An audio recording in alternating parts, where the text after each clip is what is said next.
Assalamualaikum warahmatullahi wabarakatuh.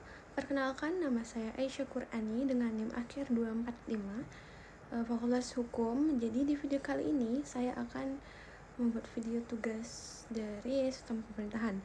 Jadi pernah gak sih kalian tuh kepikiran sebenarnya tuh bagaimana sih sebuah negara itu jalan? Kok bisa ada presiden, ada menteri, ada DPR, sampai ada lurah.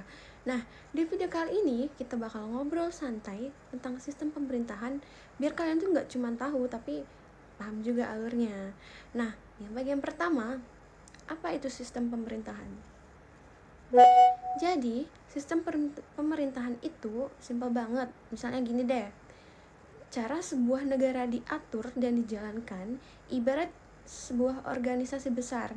Negara itu butuh pembagian tugas, aturan main, dan orang-orang yang bertanggung jawab. Tujuannya ya biar negara nggak chaos. Jadi keputusan itu bisa dibuat dan rakyat itu bisa hidup dengan aman dan nyaman. Oke, yang kedua, kenapa sih harus ada pembagian kekuasaan? Kalian pernah kepikiran nggak? Kenapa sih harus ada banget pembagian kekuasaan itu? Nah, jadi dalam pemerintahan modern ada konsep penting yang namanya pembagian kekuasaan. Hal ini agar kekuasaan gak numpuk di satu tangan. Nah, biasanya kekuasaan itu dibagi menjadi 3, yaitu legislatif, eksekutif, sama yudikatif. Nah, yang pertama legislatif. Legislatif ini biasanya tugasnya itu yang membuat undang-undang.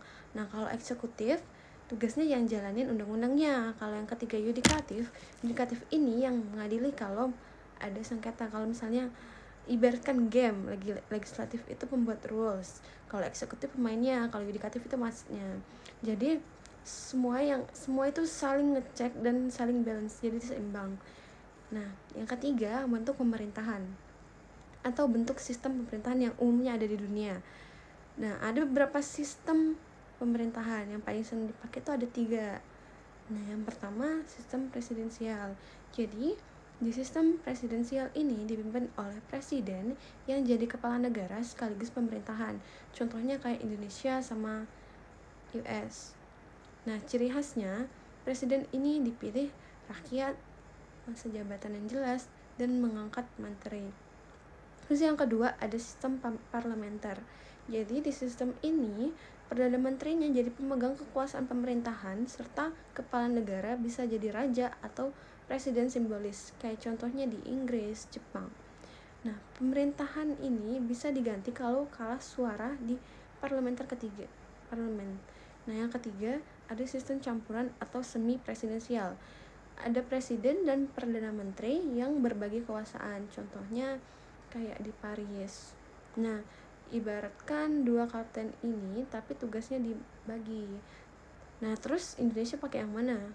Ya, jadi Indonesia ini pakai sistem presidensial, tapi rasanya tetap ada nuansa parlementernya.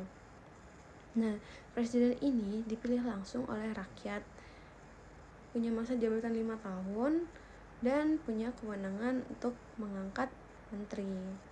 Oke guys, gitu dulu video dari saya. Wassalamualaikum warahmatullahi wabarakatuh.